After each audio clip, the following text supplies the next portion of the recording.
If, like me, you love a bit of equal parts action around getting riled up at a broken health system, as well as getting really excited about what we can do to power our cells, to power our lives, then today's show with Dr. Casey Means is 100% where you need to be.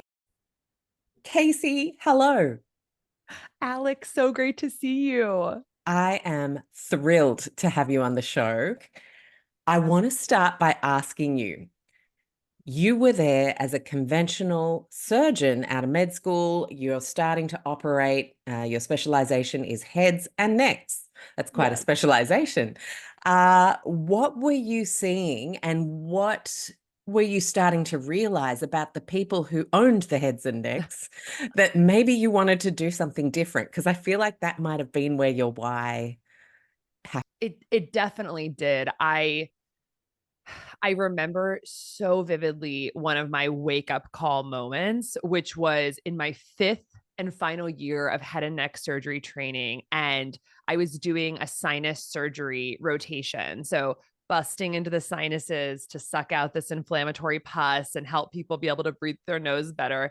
And I was on like the seventh surgery of the week. And so many of these patients come back over and over for revision surgeries because things we clear it out and then it gets clogged up again. And then the medications don't work and they come back. And it's like this revolving door. And I'm looking down at this patient, and her name was Sophia. And I talk about her in the book. And she was older and she had like prediabetes and she was overweight and she had arthritis and she had depression and she had high blood pressure and she also had sinusitis. But as a head and neck surgeon, I was only focused on her nose. And I was sitting there about to do like her third revision sinus surgery. And I thought, you know what? Like I feel there's something not right about this because we're Mhm. going to do this surgery and she's going to feel like we did something. I'm going to feel like we did something, but like, am I really doing anything here to truly heal this patient in front of me? Like, am I doing anything to do what I actually got into medicine for, which was to just really improve the thriving of humanity? And the blatant and blaring answer for me was no. Like, we're definitely going to do some plumbing work to her face. And I know, and right? As you were talking, I was like, this is like a sinus surgery subscription model. yes, This is yes. crazy. It's Yeah. it's it's anatomic rearrangement, and I Mm, think that what really started to come to me, and that opened a door of curiosity for me of like, hey, what are the chances that all these other conditions this patient has aren't in some way related to the head and neck? And why in our system am I actually like discouraged to think about those other parts of her body? I just ship them off to the other specialists. I refer to other specialists, but never really thinking about like what's the connection. And then it also got me going down that path of like, what is really causing this sinus inflammation? Because two things occurred to me. One is that, as an ear, nose, and throat doctor or a head and neck surgeon, those are one and the same. You are fundamentally treating almost all diseases of inflammation. You're treating all the itises in medicine, and itis is that suffix that means inflammation. So it's sinusitis, laryngitis, thyroiditis, otitis, parotitis,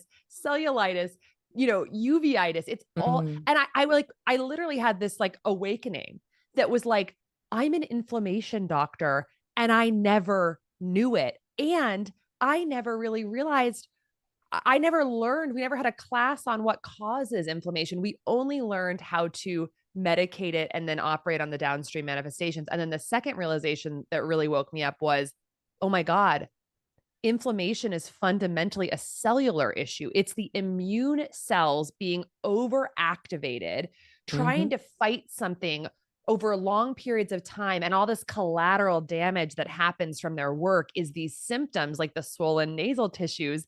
And when I'm cutting into someone's face, it's not actually doing anything to change the cellular physiology that's leading to the inflammation. It's certainly temporarily relieving the obstruction caused by it, but you can't operate on the immune system. So those things sort of put me down the last 7-year journey of really asking why. Why are these patients sick? why are these people getting all this inflammation, which is fundamentally a state of biochemical fear in the body? It's the body revving up, it's mounting a response to some threat and fear. Why are all these bodies afraid? What are they afraid of? And how do we keep people out of the operating room? So long story short, that pushed me away from the conventional healthcare system. I actually put down my scalpel and left being a surgeon and have gone down the route of root cause medicine to understand the real reasons why people are sick. And that led me to being really a metabolic health evangelist. Because if you trace these issues, these chronic diseases and symptoms that are just torturing the lives of people in the Western modern industrial world that are going up all at once, you realize that at the root cause of them, even the root cause, the deeper cause of the inflammation that's associated with so many of these conditions, is actually a fundamental problem with how the cells operate, which is called metabolic dysfunction. And metabolic dysfunction is a result of our bodies not being able to handle the rapid changes in our environment over the past 100 years or so. And their way of saying we can't deal with how quick these changes are happening, the industrialization of our food supply, the lack of sleep, the chronic low grade stress from our devices, the 80,000 synthetic toxins in our food, water, and air that have cropped up overnight, the total sedentary behavior, the being indoors all the time, all these changes that are totally new and rapid. The cells are like, we don't know what to do with all this. They're basically saying, no, that's metabolic dysfunction. And that's the root cause of our chronic disease epidemic. And that's what I've devoted my life to, really spreading the message of, and hopefully reforming the healthcare system, but also empowering individuals to take their metabolic health into their own hands, because the system is just not oriented to look at this and isn't there to really help us dig our way out of it. 100%. I have to share this story, and some of the listeners are already going to know it, but 8 years ago, my tear ducts started just crying all the time. And I was like, this is bizarre. I was like, I had founded the low tox movement. I was helping people bust their everyday environmental toxins in everything, cleaning products, makeup, all the stuff. And I couldn't figure this out. My naturopath couldn't figure it out. My doctor couldn't figure it out. He sent me to an ophthalmologist. She couldn't figure it out, but she did see that the saline solution that they inject your tear duct with, which I never want another human to have that happen, it's really awkward, wasn't going down. It was just coming straight back up. And so it was blocked. Now, tear ducts are teeny tiny. I had not picked up on the hidden mold piece. I knew about, like, if you see black mold all over a wall, but I didn't know it could be living in a wall, and you could be living there and you could not know it was there. Yes. But yet it could still affect your health and drive metabolic dysfunction, immune dysfunction, and massive inflammation. And I look at pictures of myself back then. I was like a little marshmallow man, like so puffy in my face. And I went through ocular plastic surgery into my sinuses because I was like, I'm a public speaker. I'm literally going like this throughout all my talks because they were just leaking. Oh my gosh. The post-op chat was, we didn't find any obstruction and there are no tumors. That's the great news. And I was like, great. So what was it? And he's like, just a blocked tear duct. It had just kind of closed up. And so we've just put a stent in and that'll wash out in 6 weeks and then you should be fine. And then I had a huge inflammatory cascade with all the other mold stuff on all the other systems of the body, which then led me to finally figure it out. And I thought, retrospect, I remember going overseas during this leaky tear duct situation and they stopped leaking while I was over there. Right? Yeah. They stopped. Because, of course, I'm in the sea every day. There's sunshine. I'm connecting with family. And even though I was still inflamed from mold, the inflammation generally was coming down because of several other lifestyle tics on a holiday. And as soon as I came home, I was like, oh, thank God that's over, because that was just so weird. 3 days later, they were back. And, it's just one of the biggest lessons for me that timelining can be such an important exercise to do with your practitioner or even for yourself. Have a cup of tea. When did this start? I moved Mm. here, or, oh, I took on that really intense job, or that was right after my breakup, or like these sorts of things also drive the inflammation, right? And it ain't just the food. Absolutely. I think it's every single element of our environment. And Mm, so really I think like you said with timelining or really just taking inventory of how you're spending your time every day and thinking about what things that I'm doing every day, i.e. my choices in my environment could potentially be perceived by my cells as threatening. And mm, when I think about that question, I think about, well, what did our cells both just historically evolve to do? And what is most likely the way? I mean, we don't know for certain, of course, how people lived 30,000 years ago, but like you can kind of have a hunch of what that was like, no ultra yeah, processed yeah. foods, way more time in the sunshine, not having a device streaming sensationalist media, you know, 15 hours a day, obviously probably moving more, so thinking about that and then thinking about, okay, well, if this totally modern life is very, very different from what my cells essentially need and expect in order to function, then maybe I need to adjust a little bit. So there's in my book, Good Energy, I actually give several quizzes for people to purely spark ideas Yeah, about they're so how, helpful. when it comes to food, sleep, movement, stress, environmental toxins, light, and temperature, how how are you engaging with your environment in either way that supports cellular health or detracts from cellular health? Mm. And be really honest with yourself, about those things and just start to clue into like, okay, this could be a threat signal for my body, or could be hurting my mitochondrial health. And then, work backwards from there. But step one is knowing which factors actually do affect our metabolic health. And that's those seven sort of pillars are seven of the main ones I focus on. And then two is taking stock. And then three is like finding ways to take small steps to improve. Because fundamentally, when we have 37 plus trillion cells in our body, and they're all just little cities that are expecting certain inputs and don't want to be overburdened with things that are going to cause them strain or hurt them. Mm. And when they get what they need and you match the needs of the cell with the inputs that they get, then you have health. It actually is that simple by and large. And so it's really kind of understanding what elements we can play with to meet the needs of the cells, which of course one of them is food, but also other things like the light we expose our bodies to, and of course the products we choose to use, and then work towards meeting the needs of the cell. And so that takes a basic education, of course, in like what those things are. And that's what podcasts like yours and books can help with. And then working backwards from there. But ultimately, health is 100%. a matching problem. So, I love that. It's such a yeah. beautiful way to put it.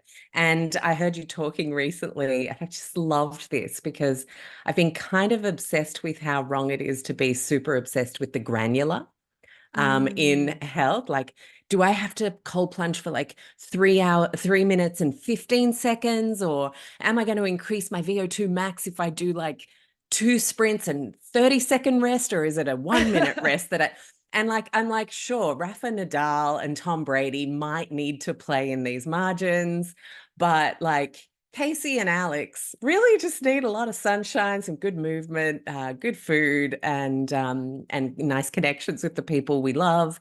And I think it's almost safer to think that there's some really complicated granular answer for this huge problem we have, i.e., feeling like crap, yeah.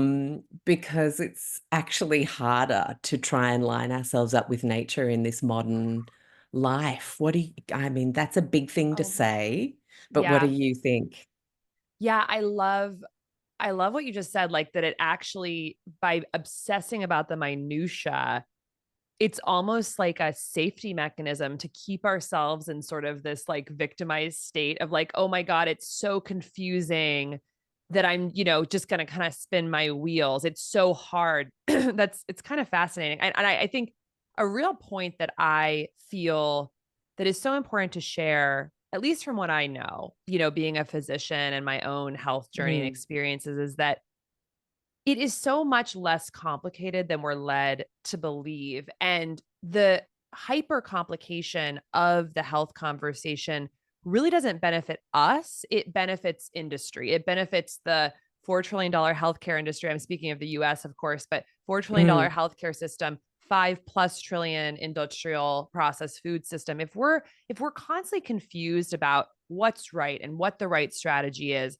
it makes us doubt our choices. We end up consuming lots of different strategies and trying different things. And ultimately we feel confused, and it profits, it benefits industry and not us. And I like to joke, it's like we're the only species in the world with experts and evidence-based medicine. And we're also the only species in the world with a widespread chronic disease and obesity epidemic. Like there mm, is something here about the really compromised orbit of food and healthcare and biomedical research that has asked us to essentially divorce ourselves from our common sense, from our body awareness, from our intuition, from our deep intrinsic knowing about what's right for us. mm, And then you couple that with sort of the distraction industrial complex, which of course is benefiting off of our attention. So, like social media and news and just our hyper productivity, consumeristic, capitalistic culture. So, you get people super busy and super dismissive of their own body intuition and body awareness and common sense. They're so busy, they can't even really like connect with their bodies. We're kind of disembodied. We're eating as we're walking and driving. We are constantly moving. We feel guilty when we rest. And so we can't even hear the signals from the body about what's happening. And so you basically have a bunch of chickens with their head cut off, who are basically told that if you trust yourself, it's dangerous. You need to trust the science. You need to trust the experts. You need to trust the evidence-based medicine. Don't trust the pseudoscience. Nutrition doesn't matter. And what you end up getting is a population of people who are dependent on a system that is not helping them. And so that's what we mm, think we really need to blow up and realize that at the same time, we've been asked to like quote unquote, trust the science. Chronic diseases are going up at astonishing rates. Depression is at an all-time high. Infertility is going up. So you got to step back and say, like, what's going on here? But I mean, just look at the trends. It's like the more we spend on healthcare, the worse the outcomes are getting. The more exactly. nutrition and fitness research we're doing, the worse the outcomes are getting. The more subspecialties we invent in Western medicine, the worse the outcomes are getting. So we have to step back and say, what's missing here? And I think what's really missing is a sense of our own knowing and power. So a big message I want to get across to people is like, absolutely, there are miracles in the healthcare system. We should trust the healthcare system on acute issues, like if you break a bone or 100%. have a big Crisis care infection. is actually where we shine. Right. Mm, But when it comes to chronic conditions, which are the mm. ones that are torturing and shortening lives, And we really causing a need to lot of the start. crises. Yeah. Yes, we really need to start trusting Yeah. ourselves. And there are really, really straightforward tools now. People, of course, will then ask, well, I don't have a medical education. How do I trust myself? I mean, that sounds really scary. And I think the two avenues that I think you can learn to trust yourself and understand your own body and your choices with are learning to interpret your symptoms and really develop your body awareness. That's as simple as like go through a symptom questionnaire, really take stock of where you're at and what your body is telling you through those symptoms, because symptoms are necessarily a result of underlying dysfunction. So understand your symptoms and make the space to tune in with your body. And then on the more high tech side, learn to interpret some of the key metabolic and cellular biomarkers in our lab work and through wearable data. A lot of the lab work is free through our annual physicals. Learn to interpret it and learn what it's telling you about your functioning, and then engage in new lifestyle and dietary strategies, commit to them and retest in a few months. And you can iteratively see whether the choices you're making are moving you in the right direction or not. So through those two things, I think in this modern world, we have this luxury and privilege of actually being able to truly understand our own health. And we absolutely should because the system is not doing a great job. In fact, they are failing at Mm. keeping us safe from these chronic lifestyle diseases. So we live in a very exciting time, and I'm very hopeful, but I think people really need to understand they do have the power and capability to understand their own bodies. They do have the power to trust themselves, and the system benefits off of infantilizing us to believe that we don't have the knowledge or know-how or power to understand our own bodies, which could not be Mm. farther from the truth. If a giraffe can stay healthy and not get a chronic disease and obesity, obviously a human can do that as well. 100%. Sing it, sister. You want us to focus on metabolic health and mitochondrial function. Yeah. And that could be scary in itself for some people, thinking, okay, but doesn't that sound like I do need to get really technical and specialized on the granular about these two things? I want you to help us feel like 101 style, we understand exactly what that means. Wonderful question. Metabolic health is my favorite topic. And here is the I think the basic overarching framework that people need to understand. Metabolic health, metabolism is how we convert food energy to human energy. We take in 70 metric tons of food into our body in our lifetime. I can't even imagine. That's probably like a football field of food. And our body's job through its metabolism is to take that potential energy and turn it into a currency of energy that can power every single chemical reaction in our body. So basically, what is life? What is the body? The body is a set of around 37 trillion cells that each cell is doing trillions of chemical reactions per second. Each of those requires energy to take place. And the bubbling up of all of those chemical reactions is our lives. That's life. And so Wow. it could not be more important to get that conversion process right. Food energy, Mm. potential energy, essentially cosmic energy, right? It's so Mm. inspiring really, because when you think about what food is, it's like it's actually the sun's energy being stored in the carbon-carbon bonds of plants. And then we unlock the sun's energy literally in our mitochondria as we convert it to a currency of energy that we can use to power our lives, our chemical reactions, our consciousness, our highest purpose.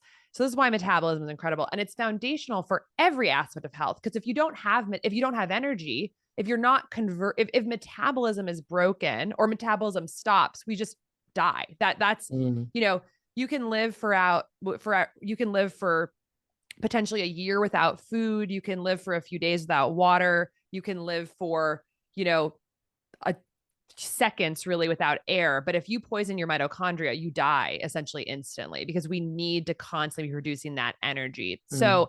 Um, so that's really like big picture what metabolism is. And then why does it lead to all these different diseases? So the thesis of my book, Good Energy, is that metabolic dysfunction is the core root cause problem that's leading to almost every disease in our Western world, from some of the, somewhat more minor things that aren't going to immediately kill us, like infertility. The leading cause of infertility is polycystic ovarian syndrome, which is a metabolic disease, erectile dysfunction, gout, arthritis, depression, anxiety, migraines, chronic pain, fibromyalgia, to things that are actually immediately life threatening or can really kill us, like type 2 diabetes, Alzheimer's, dementia, cancer, stroke, heart attacks, chronic liver disease.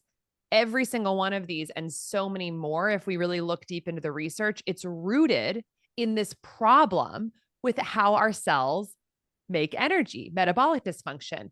And how could it be that there's all these different faces of this core fundamental problem? Well, we have the body is so amazing because we have over 200 cell types. So, like, we have retinal cells and astrocytes in the brain, and hepatic liver cells and ovarian theca cells and endothelial cells that line our blood vessel. And they're all just like different flavors of cells, differentiated cells. We have over 200 types, and all of them need energy to work Mm. properly. And if they don't work properly, we get disease and symptoms.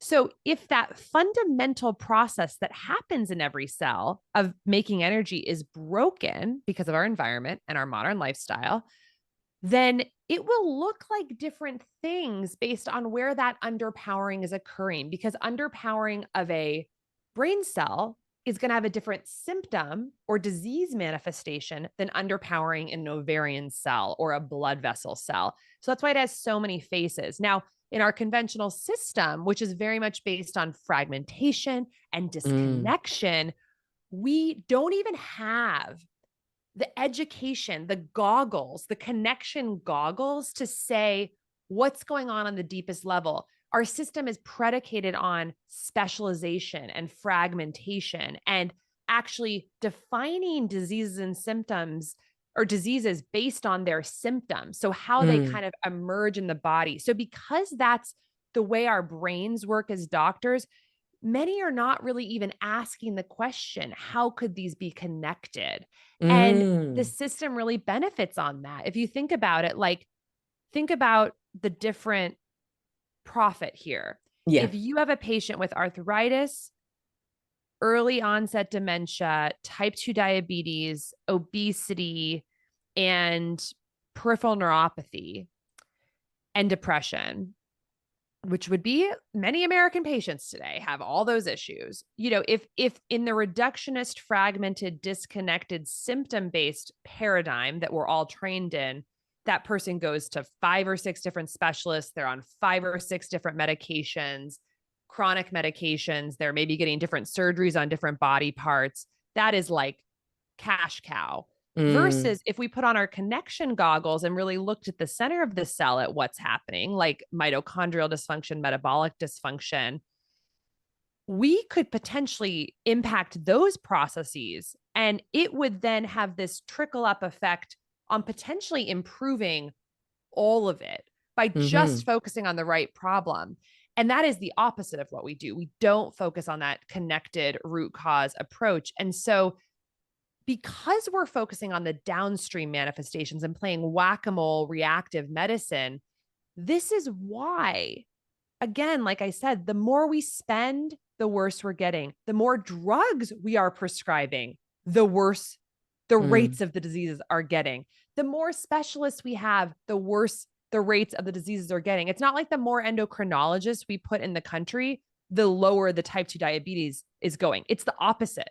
And Yeah, so it's like you need more endocrinologists because there's more diabetes. So, and it's all I because we're not find it, focusing on the core yes. issue. Yeah. And I find it really interesting when you talk to young med students who are deciding on what, they're going to go into. They're like, well, plastic surgery is a huge growth industry, so I think I'm going to go there. Or heart disease is a huge growth market, so I think I'm going to go there. And you just think, oh, wow, I've had 2 conversations like that in the past year, just with friends' kids, who are Yeah. starting their university journeys. And it's so wrong. It is all kinds of wrong. And I want to just ask you with the beginner's mind. So you mentioned there's the mitochondrial dysfunction, and for someone that's showing up in the brain, for another person that's showing up in the nerves, symptomatically, heart, whatever. Is that where genetics and epigenetics play into the individual and how mitochondrial and metabolic dysfunction play out for them, like where the issues start to pop up in their bodies? Yeah. That is like such a great question. And I will tell you, I don't have a full answer to that question. Mm. I mean, I think about Yeah, I this just kind of problem. wondered where the science Yeah, was at with because that. it shows up in different places for different people. I mean, I do think there are some commonalities that we see. So for instance, like 50% of American adults have type 2 diabetes or prediabetes. Like it's literally half the country. So for a majority of American adults, it's showing up basically in widespread insulin resistance that leads to type 2 diabetes. So that's kind of affecting pancreas, liver, and then downstream issues. Other diseases like fatty liver disease, it's affecting 30 to 40% of Americans. So while there are these sort of things that affect just sort of subpopulations, and it's hard to know exactly why for one man would it show up as erectile dysfunction and heart disease, and for another man it would show up as heart disease and Alzheimer's. I don't know the answer to that, and I assume it would have something to do with epigenetics and their particular physiology, but we are seeing huge swaths of people getting like the same manifestations. I mean, close to 40% of women in the US are reporting uh, like depression and anxiety. So it's like it's showing up in some very like a lot of commonality, but then of course, yeah, there's the subset of people who have gout and the subset of people who have Mm, polycystic ovarian syndrome. And I don't think it's fully understood yeah. exactly why these different organ systems are getting it. But one thing that is crazy is that I think the average American now is getting like 17 prescriptions per year. So it's happening all over the body. It's usually doesn't affect like one system and that's Mm, it. I think when people really slow down and tune into how their body is doing, a lot of people are going to, really realize that they actually have like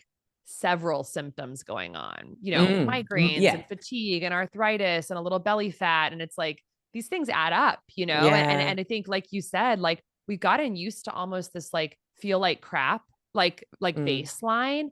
And that's totally not normal. We should feel incredible every day. And so if we're not feeling incredible, like we need to dig into this.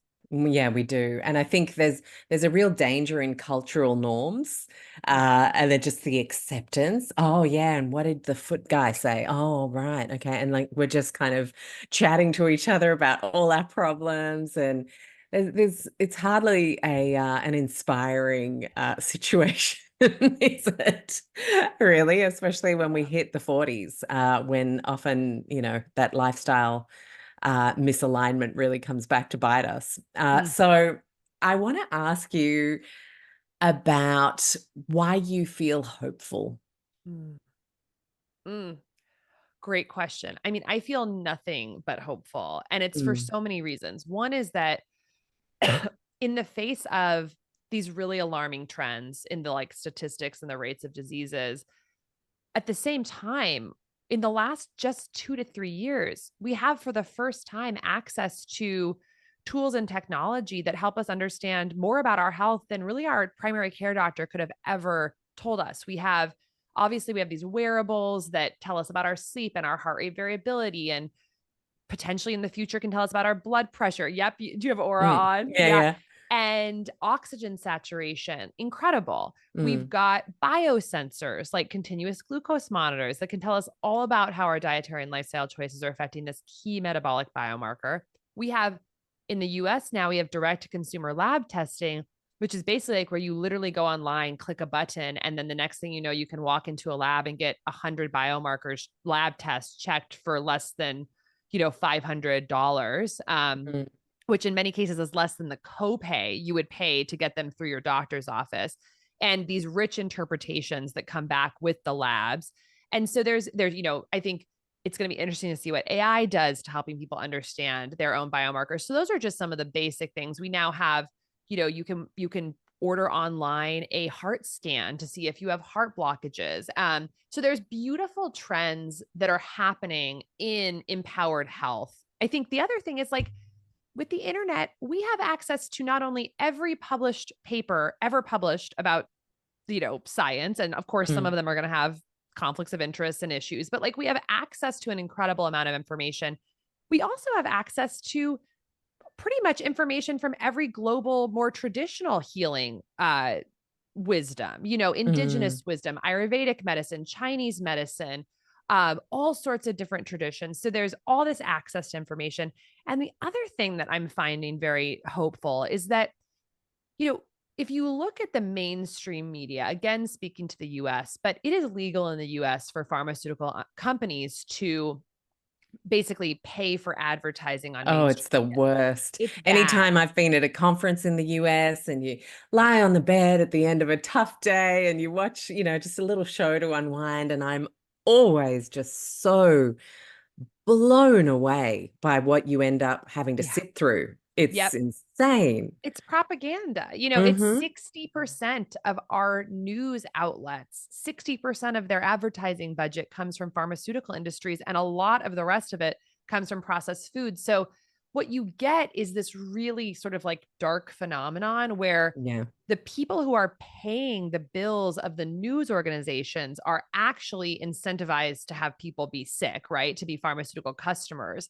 And so that, of course, is going to impact what's shown on the news. But if you look at what's happening in independent media, so who are the absolute top listened to podcasts in the US? I mean, Joe Rogan is like number one in the United States. Some people love him, some people hate him. But the reality is, what he's talking about, he's basically a functional medicine podcast. He's talking about Mm. metabolic health. He's talking about mitochondrial dysfunction. He's talking about diet and lifestyle. So you see this across all the independent media in the US is there's much more a push towards empowered health. And there are tens of millions of people, way more people listening to these than actually mainstream media. So all of these trends, like people are actually really gravitating towards this more empowered health information at massive levels through Mm. independent media and moving away from the mainstream message, which is essentially becoming almost like a mouthpiece for pharma.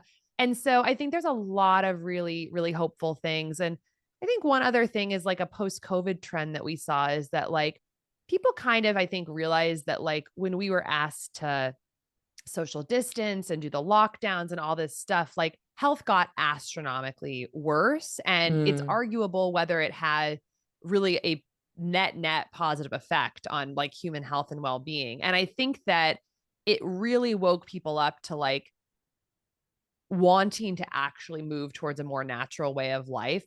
Like if you lock people up in their houses, I think what we're seeing is a lot of people are realizing I need to be outdoors more. I need to be connecting in trusting, loving in-person relationships more. Yeah. We hit such a low in terms of isolation and separation that I think the pendulum is swinging towards like people are I think pursuing more of a spiritual path, a connected path, a more natural way of living. There are so many young people in the US who are like interested in growing their own food. So I'm very, very hopeful. And I just hope that the trends continue and we wake up to really understanding this incredible potential and possibility we have as these miraculous bodies and really start to move towards more of a sense of abundance and empowerment rather than fear and dependency. 100%. The this ain't right feeling kind of played out for a lot of us in a lot of different ways. For me, I remember being shadow banned for the first time just for talking about vitamin D and zinc and maybe going to your doctor and checking your levels, given we have this new virus on the scene and we don't know what it's going to do. And I was just, and so many doctors, everybody, anyone who wanted to share things like that.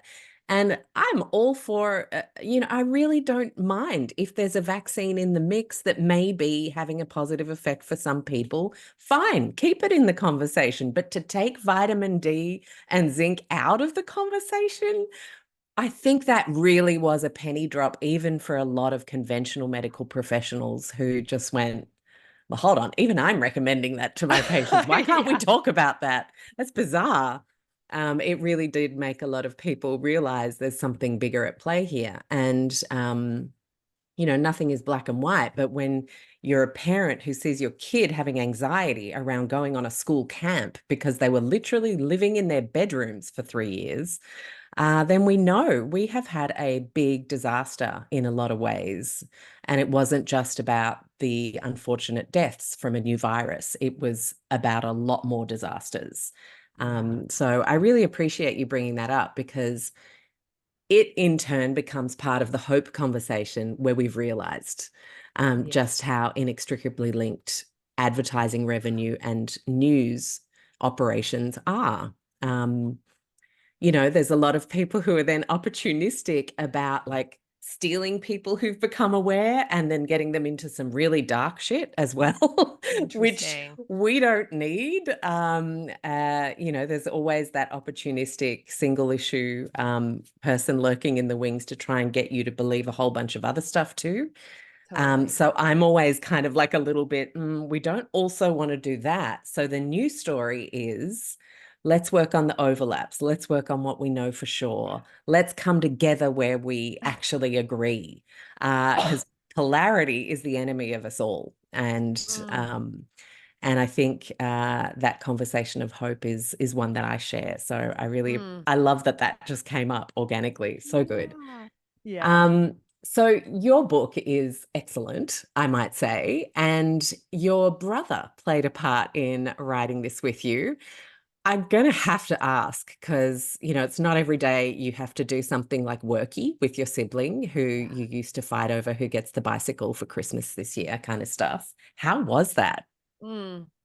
How was your working relationship? Oh my gosh. I love that you're asking this. You are the first person on a podcast to ever ask me this question. And yet it's so funny because my brother and I joke, we're like, we should write our next book about writing a book with your sibling. Cause like it's such a See? strange thing to do. I mean, I knew it. everyone has a Yeah. dynamic, with their Hmm. sibling. And I really find siblings to be one of the most interesting phenomenon, like in the world. If you think about siblings on like a sort of deeper level, it's like you you basically like, were 3D printed, you emerged out of like, the material world and self-assembled essentially through, I mean, and I'm talking about sort of conventional, my Mm. siblings born from the same mother, whatever, there's a lot of different ways to be siblings, but for me and my brother, we have the same mother and we came into the world through this same portal, and we shared this home inside a body for 9 months that he kind of like warmed up for me 2 years earlier. And like,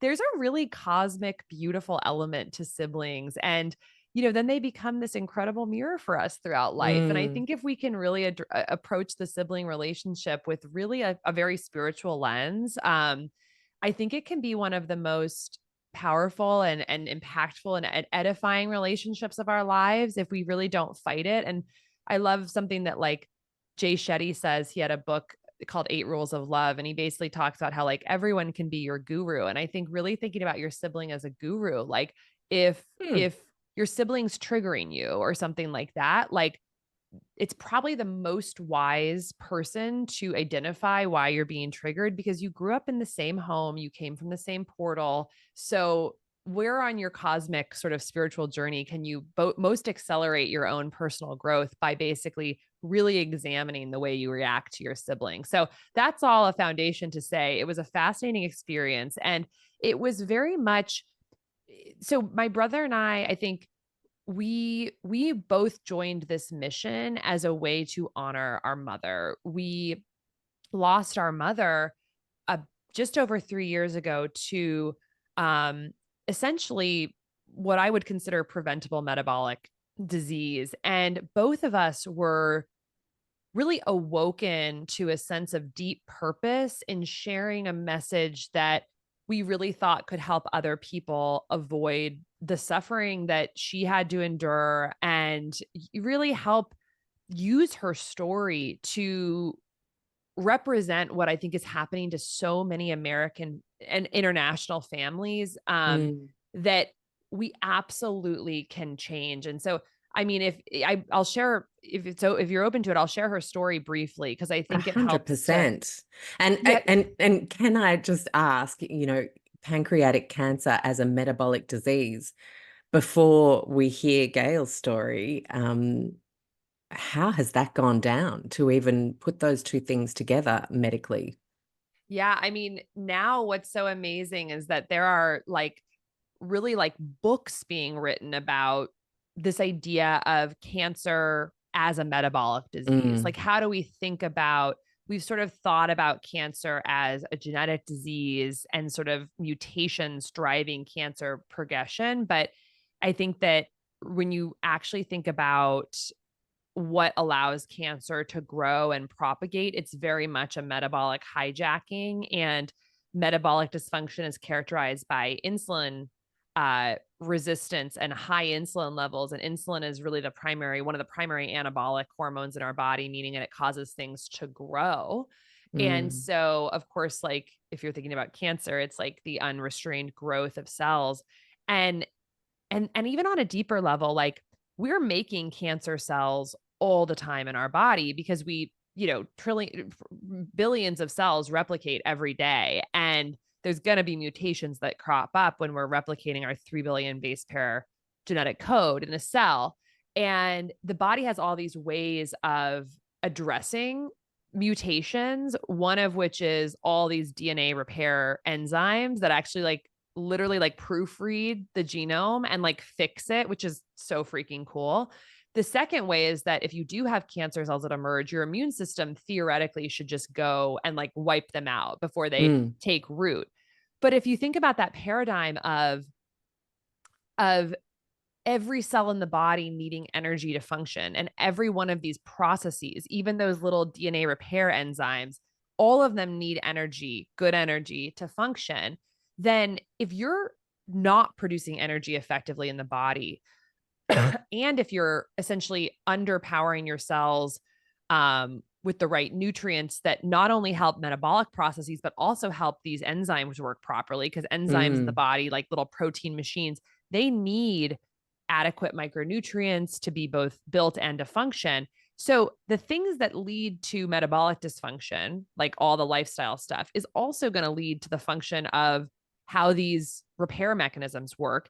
And both those immune cells and the repair mechanisms all need Mm. energy to work properly. So if you essentially just have this like underpowered machine, one of which the jobs of the machine is to help prevent cancer, Yeah. then you're gonna basically, I think, have higher rates of cancer if you're fundamentally metabolically dysfunctional. That's on top of the fact that hyperinsulinemia, also high insulin levels, drive anabolic processes. So on many levels, we can think of cancer as rooted in metabolic dysfunction. And it, of course, lends itself to the reality that's happening right now, which is that cancer rates are literally skyrocketing in the Mm. Western world. In the US now, 1 in 2 men will get cancer in their lifetime, and 1 in 3 women will get cancer in their lifetime. And this is not just happening in older ages because we're living longer. This is happening in young people, where the rates of increase are happening very fast for things like colorectal cancer and breast cancer and others. And so, certainly our genetics haven't changed in the past 50 years, and yet cancer rates are going up. And it's very harrowing. So Mm. so that's sort of what I mean by cancer as a metabolic disease. But it's both scary and hopeful, because it's something that we can actually Yeah. It's impact. But new science. It's a when I'm new. eating, yeah, it's a new science for sure. And when I'm eating well, I am absolutely, one of the things I'm eating well for is to both power my cellular processes that clean up DNA mutations and do that work. And I'm also eating for keeping my insulin low so that I'm not creating a pro-anabolic environment. So Mm. like those are things that really do motivate me on a daily basis as I think about improving my metabolic health. Um, And was your mum's metabolic health not so great? Is that? well, she's sort of like this archetypal example of what I think so many people see, which is essentially missed warning signs and a healthcare culture of fragmentation blinding us from seeing the early signs because of those disconnection goggles we have. So when my mom she had me later in life. She had me when she was 40, and she gained about 75 pounds during pregnancy. And then I was almost a 12-pound baby. And when, after I was born, she had a lot of trouble losing the baby weight. So she remained somewhat overweight, in her 40s. And then menopause came along, really tough menopause, the night sweats and the mood symptoms and sleep disturbances. And of course, the doctors were like, oh, this is very common. We have very, very bad, very bad treatments for this, but it'll go away. So she gets into her 60s, or she's in her 50s, and she starts developing these classic American metabolic, rites of passages. She gets the high cholesterol, and they give her the statin, just, a medication that's prescribed over 200 million times per year in the US. Which, She, never mind, women naturally raise their cholesterol levels during menopause. yeah, It's yeah. actually And so quite she's normal. going up on the LDL, and her triglycerides are going up, and her HDL is going down. And they're like, oh, Mm. this is super common, late 50s, we see this all the time. And then her blood pressure goes up, and they give her the ACE inhibitor. And then her blood sugar starts going up, and they say, oh, you have prediabetes, but it's a pre-disease. And, here's metformin. It's prescribed 90 million times per year in the US. We'll make sure to track this closely. And then, she's in her, So this is sort of happening in her 40s, her 50s, her 60s, very much like a standard American story. And then and my mom was super faithful about seeing each specialist. She always followed up. She was taking her pills. She was, really A doing what good they said. patient. A Yeah. good patient, very and seeing doctors at the best hospitals, quote unquote, in the world, like Stanford and Mayo Clinic. And so then she's 72 and she's hiking with my dad near their house in California, and she gets this really bad pain in her belly, and it doesn't go away for a few days. And so she calls her doctor, and the doctor's like, well, this isn't normal for you, so let's get a CT scan. So she goes in and gets a CT scan after a few days of pain. And later that day, she gets a text message to her phone that says her results, which is stage 4 widely metastatic pancreatic cancer with softball sized tumors like all throughout her abdomen. And Hold on. So, like, I thought it was bad for like 15-year-olds to break up with each other over text. yeah, You're saying your mother received a stage 4 cancer diagnosis by text. it's now the law that you have to release the healthcare records to people immediately when you get these types of studies. So she got a text message. And 13 days later she was dead. Yeah. And at the time of her death, like I said, she was seeing some of the best quote unquote best doctors in the world, best medical care money could buy. And literally her oncologist, looked our family in the eye and said, oh my God, this is so unlucky. Oh And, gosh. it was sort of at the beginning of my kind of metabolic awakening, but, you Hmm. know, and I think genuinely that doctor did believe it was unlucky and did believe it was random because every She was aspect of doing all the right she was things. doing all the right things, had done Oh, all the right tests and studies and was practicing what she would consider ultra respectable medicine. But because of our fragmented way that we look at the body and our total indoctrination of specialization and not looking at root causes or the connecting points, the physiologic connecting points. Of course, all of these, my mom from the literally from the high birth weight baby, which has a name. If you're above about 8.5 pounds, it's considered fetal macrosomia, a big bodied baby, which is a clear signal that both the mother and the child will likely develop metabolic issues. Not losing the baby weight. That was really a sign of insulin resistance. Insulin is the hormone that prevents us from losing weight and, burning fat. Then the really bad menopausal symptoms, deeply associated with metabolic dysfunction and insulin resistance. People with diabetes or obesity have worse symptoms for menopause. So these were, starting to rack up these clues. Then, of course, she basically had all the criteria of metabolic syndrome. She had elevated weight, blood pressure, cholesterol, and glucose.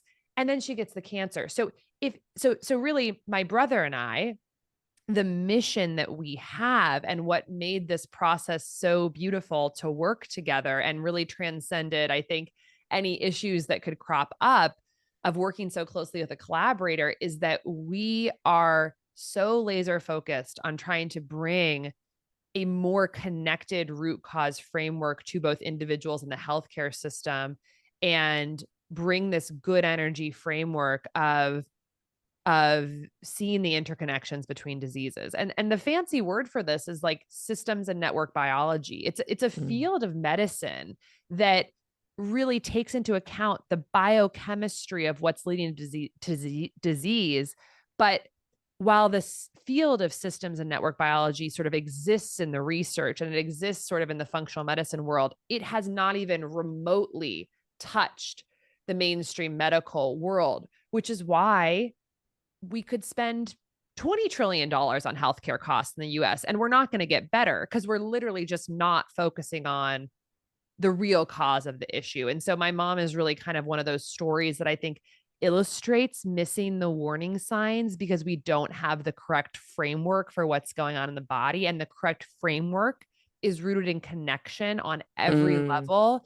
And so this is more than just a book about metabolic health. It's a book about shifting our understanding of the body to one of connection on so many levels. Oh, Yeah. So that's really the what we're here to do. the way you just described that, my ADHD brain, who likes to think in puzzles and networks, just had this imagery of little people in white coats going into a forest. So they're in the forest and there's tons of trees and they start running. I don't know how they can get up the trees, but they start running up each individual tree. They're like, maybe the problem's here. And they're looking around, they're going down, they're going, oh, maybe the problem's here. And they're going up every single individual tree in the forest. But the actual problem with the forest is an overgrowth of fungi, say, in the forest floor. Yes. And if they actually saw the interconnected reason that all the trees might be having an issue, the forest as a whole, then we could actually work on why this is all not working. And Yes. in this story, the metabolic health is the fungi in the forest floor. That's Yeah. that's where my mind went, because it was I like, love that. I feel like that we need this kind of awakening that makes us all really feel something, because until you feel a deep sense of why, it's very hard to change, especially when the cultural norm is operating differently to you as an individual. Like Brene Brown teaches us that, right? The single hardest thing for a human to do is to buck trend, Oof. is to buck norms. And so you are literally doing a really tough job. So your why needs to be really powerful while the world is still like it is. Yeah.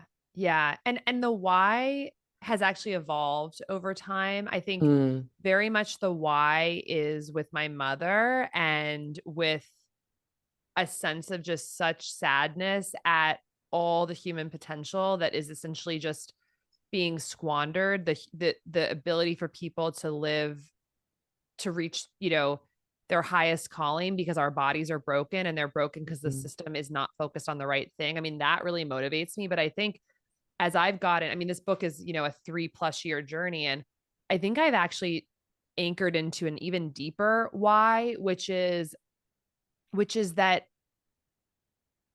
and I think it's as I become, I think, even more spiritual over time and engaged in sort of a more spiritual journey, which is that, we have these incredible, miraculous bodies. And like, it is genuinely a statistical near impossibility that each of us exists. mm. And, um, right before my mom passed away, just like the day or so before she lost consciousness, I was with her, and she was a pretty mystical person, and she sort of was in and out of consciousness, and was sort of saying things kind of spontaneously. And she said to me, she's like, I think that the reason we're all here is to protect the energy of the universe.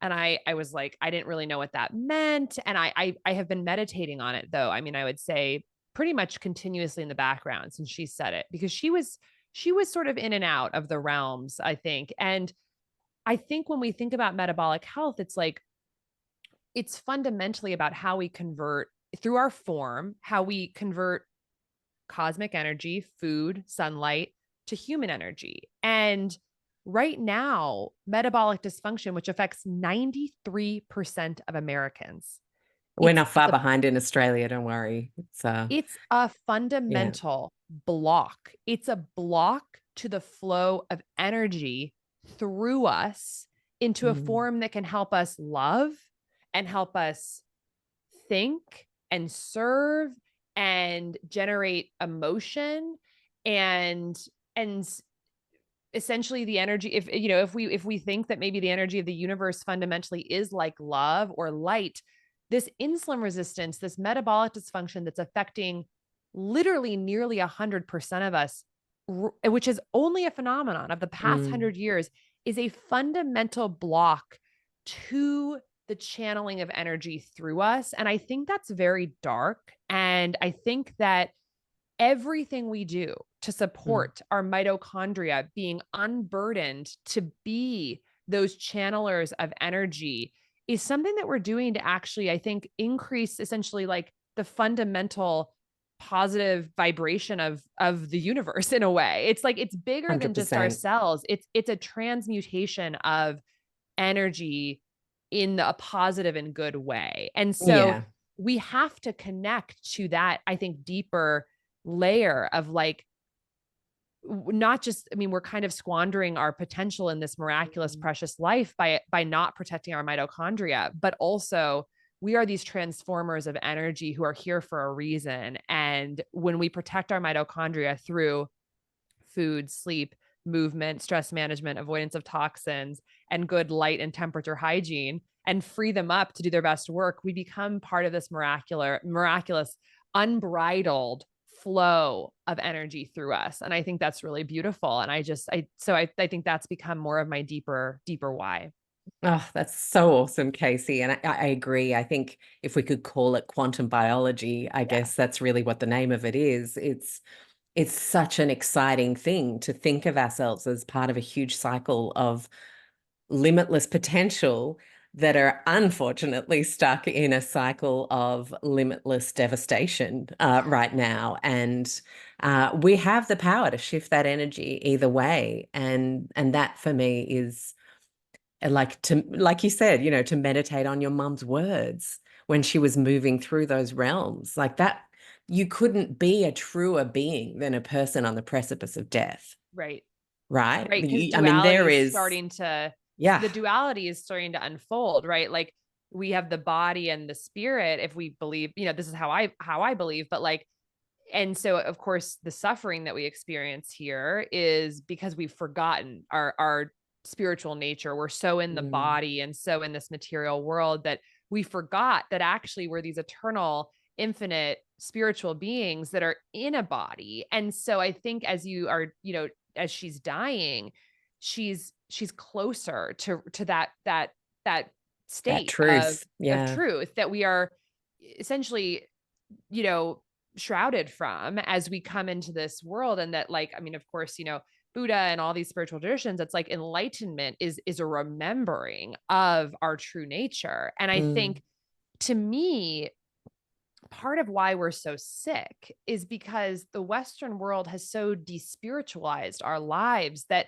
we are in this state where we actually think and believe that we are a body and we live and we die and that's it. And so mm, that's like petrifying, right? Because and I think the healthcare system propagates this very limited binary physical despiritualized perspective, because what does it do? It makes people existentially petrified of of death. death. And when you're petrified of death, which is absolutely what the healthcare system, they weaponize the fear of death, you can get people to do anything to Mm, ameliorate that fear. You get them to soothe their fear with social media. You get them to soothe their fear with sugar and with processed food, and they'll take any pill and they'll do any surgery because maybe, just maybe, we'll avoid death.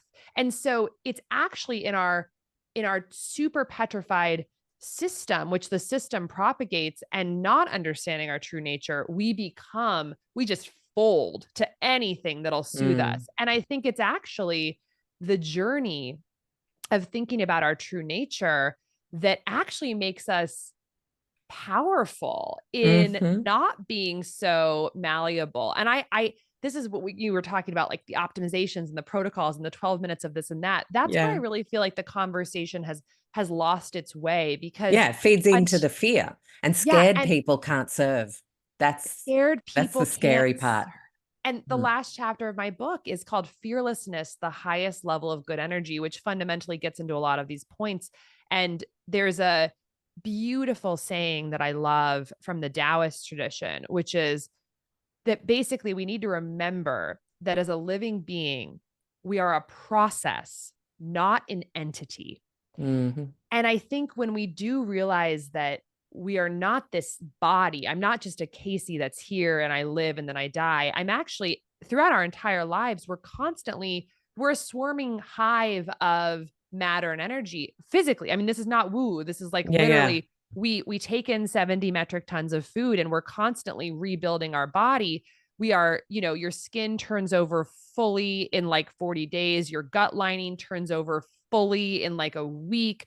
We are, just constantly 3D printing the next version of ourselves. And the hopeful part of that is that next week, you could just with different inputs, you could be a different body. And that's Mm. beautiful because we can Yeah. always heal, we can always improve because we're a process, not an entity.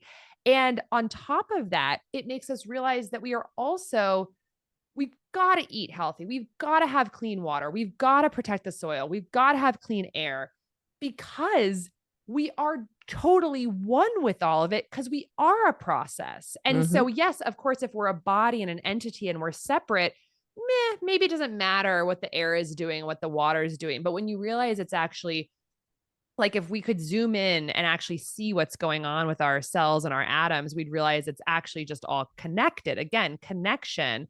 Um, and it's funny. Like when I was a medical student, we take a class called histology, which is basically like you look at tissues under the microscope, and you really get this idea that like, holy shit, like I have cells inside me at every moment that are dying, Yeah. being reborn, that are replicating. So this whole concept of binary life and death is actually a false construct.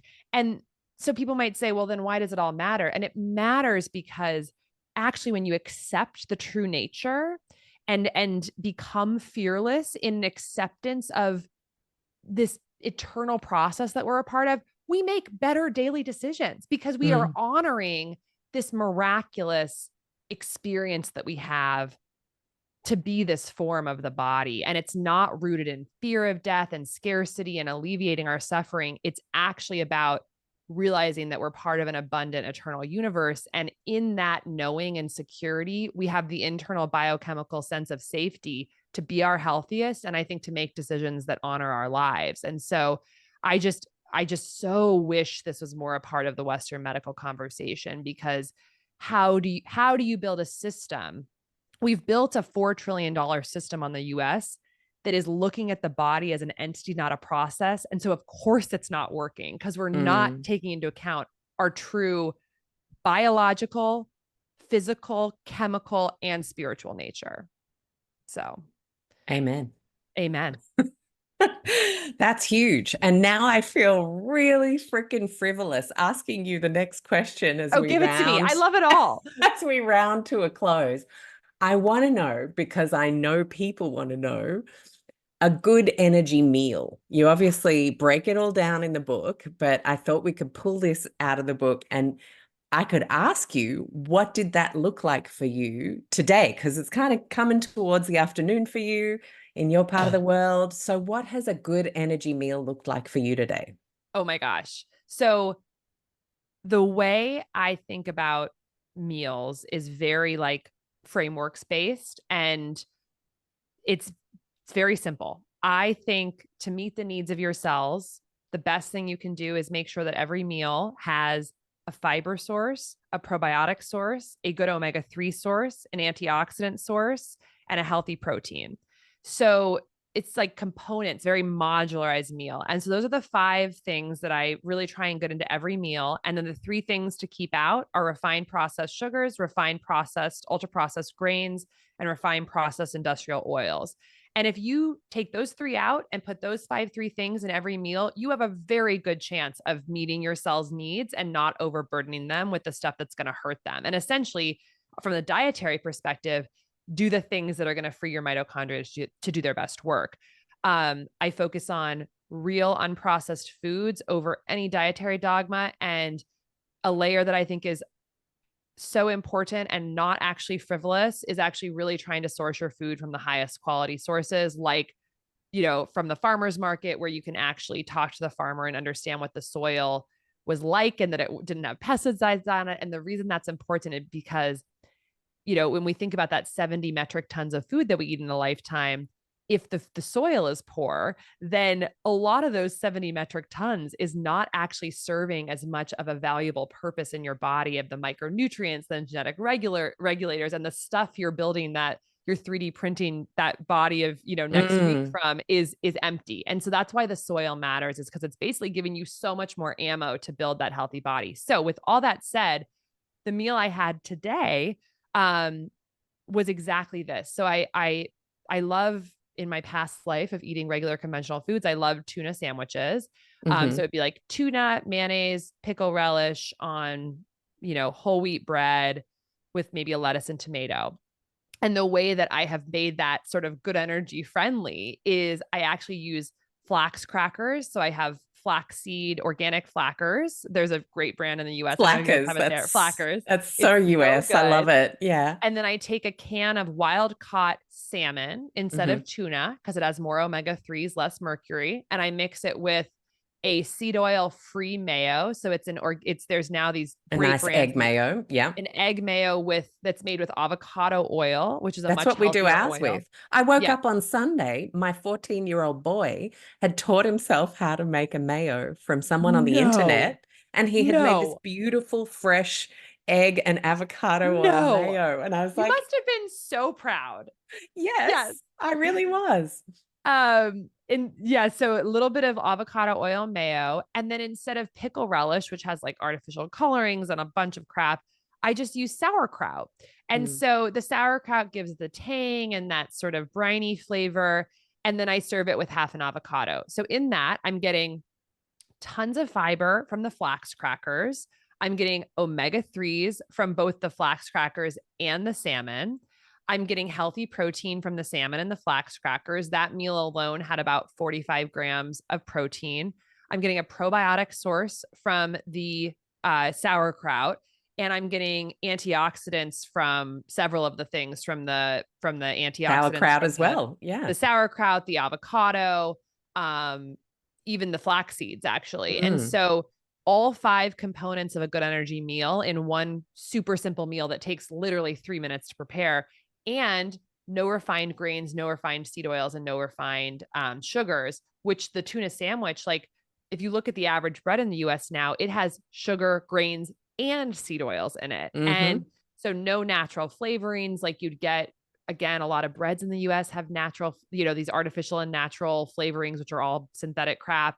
You've got artificial colorings and all these preservatives and in like these standard pickles and relish in the US. So getting rid of all that stuff you don't need to, and essentially when I'm eating that, it feels like a tuna sandwich. Like it's very Mm. much the It same hits the same thing. Yeah. button. So I think Yeah. swaps save lives, and pretty much every traditional comfort meal can be upgraded to something that's going to really support your cellular health with a very simple framework like the good energy framework I present in the book for food, which is basically just 5 in, 3 out, figure Mm. out your favorite sources of each of those things, and eating becomes very like modularized and second nature.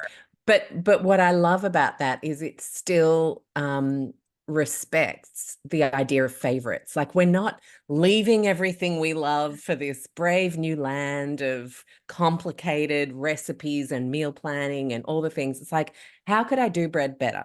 How could Yes. I do fish better? How could I do, and that is much easier because you're not letting go, you're actually just modifying and upgrading. And it just feels less intense, that kind of Yes. language even.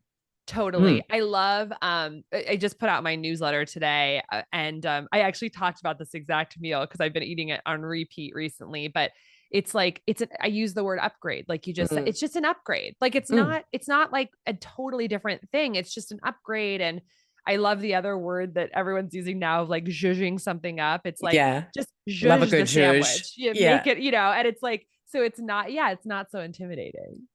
Totally. It's our new cultural norm. Yes. And Yes. can I ask you a little bit of a tell-all question? Like, Please. let's just say it's your brother's birthday, and a caterer came and brought a beautiful cake, or there was champagne. Like, do you ever like do any of that kind of stuff? Yeah, I mean, it's a great question. I would say that And I'm not doing this to try and like, see, no, but no, no, it's no, more no. I mean, I like would say, I I'll be interview totally so honest. many doctors, and I love everyone just says, you know what? Every now and then I just have a hankering for a Red Bull, and it's like Yeah. literally once a year, and I'm just not going to feel guilty about that because Yeah. it's my 18-year-old self just getting a little nod once a year and then it's done. But like, Yeah. do you have that I'll one tell you thing the that is I'll you? tell you the truth. Yeah.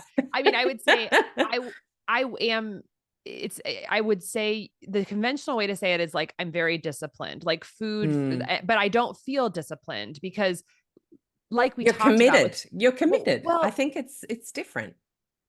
I believe that this body that I have is a miracle.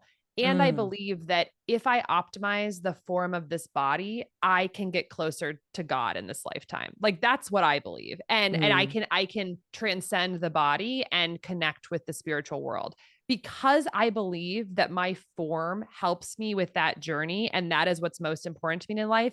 It is inconceivable to me to abuse my body in a way to which will block my ability to essentially get closer to that spiritual oneness. And so Mm. I mean, everyone's going to have a different why, but like, because that is my top priority in my relationships, in my work, in how I treat because I believe the form helps me be a more open channel to God. I'm not going to screw around with bullshit Mm. food because Yeah. it's just so it's easy. I would say it's effortless and it's my priority. I choose relationships that help me get closer to God. I choose work. And I'm not a religious person. I just that's sort of what I'm gravitated towards. So with Mm. that said, with the form that I've built with food, I can tolerate a little bit here and there. And I don't think it really throws off my biology. So I was in my godmother's house this weekend up in the wine country of California, and she's like a trained French chef. And when I Mm-hmm. go to her house, I am going to eat every single thing that she makes. It is all organic. It's all beautiful. But like, did I have bread? Absolutely. Did I Mm. have, her dessert that she made? Yes, because it's made with love. It's organic. It doesn't necessarily fully follow the good energy 3 in, 3 out, 5 in. But I think that in those times when it's really about celebration and and you're putting that stuff into a foundation that's otherwise really healthy, like a strong gut lining and low inflammatory state, it's fine. And it doesn't throw me off Mm. my game. If I woke up today, after that weekend and felt crappy, I would rethink it next time because I want to feel Mm. great. But yeah, absolutely. I ate bread and some dessert this weekend and it was fine. And I would say Yeah. And the thing sorry, where go. I will not compromise is I will not eat processed foods, like ultra Mm. processed foods. I'm not going to eat an artificial coloring. I'm not going to eat like stuff that has preservatives that are toxic or banned in Europe and elsewhere. Mm. I'm not going to poison myself, but if it's Your like treat is a nice dessert at a restaurant every now and exactly. then kind of thing. Yeah. Yeah. And I think bringing it back to celebration rather than, a lot of people don't realize, like I'm 48. So I remember a time when there was no lolly aisle in the supermarket. That was the early 80s that came in. Yeah. Before that, it literally didn't exist to walk down an aisle of junk food. Wow. And, like that's in my lifetime. So if Yeah. we stuffed it up that easily and quickly, then we can actually fix it that easily and quickly if we all connect to a deeper why and commit. So I just want to say a huge thank you for your work, Casey. I think Thank you package you. things in a way that make us feel like, yeah, I got this. And also, yes, I know why I want to do this because Yeah. that's the reconnection piece that you prioritize so beautifully in the journey of change. And so it was just brilliant to have you join us on the show today. Thank you so much for the work you do. And I'm so happy to meet you. And thank you so much for having me on. I hope you loved today's show as much as I loved bringing it to you. I want to remind you that if you are someone who craves a low tox community that is judgment free, full of empowerment, has health professionals and building health professionals that can support you, as well as me in there answering questions multiple times a week, I want to invite you to join the Low Tox Club. For the price of less than a cup of coffee a month, you have an annual membership for $49 Australian, so it's about $30 US US or Euro that allows you to have a member masterclass every single month with a health professional or global expert from the podcast, where we have them to ourselves for an hour to ask questions and deep dive further. You have the beautiful supportive chat group. You have Q&As with me answering questions. We read books and talk about them, and a whole bunch more. You can head to lowtoxlife.com, hit the explore tab, and join the club is the very first option on that list. Of course, we have over 10 evergreen courses that you can jump into anytime, whether it's navigating everyday low tox swaps with our Go Low Tox signature course, whether you have kids and you're wanting to know how to best support them with our Low Tox Kids course, whether you're planning a family and looking at a healthy low tox preconception journey, reducing inflammation, especially the chronic kind, with our Inflammation Ninja course, many other courses. You can again head to lowtoxlife.com, hit the courses tab, and you'll see all of the options, which includes a business course, my Low Tox Method program. A lot of people don't know, but I was doing a lot before starting Low Tox Life in 2009, and I was a business consultant across hospitality, health, retail, and cosmetics. I have been in business consulting for a very long time, so I absolutely adore helping people move into the low tox space or develop their low tox businesses. So that's a way I can support you. And then, of course, there's our wonderful social media communities at Low Tox Life on Instagram, and of course, the website with over 250 gluten-free recipes, blogs, downloadable PDFs to help you navigate wanting to get rid of synthetic fragrances in your school or office. I could go on. So head to lowtoxlife.com, see what takes your interest or fancy, and thank you so much for being a part of our podcast community. I love reading your reviews. I appreciate every follow and subscribe, and I want to just remind you to finish off that if there's anything you heard that you found interesting from a medical or scientific perspective, it is intended as education only. Please always chat to a health professional who knows you and your situation best. I'll see you next week. Bye.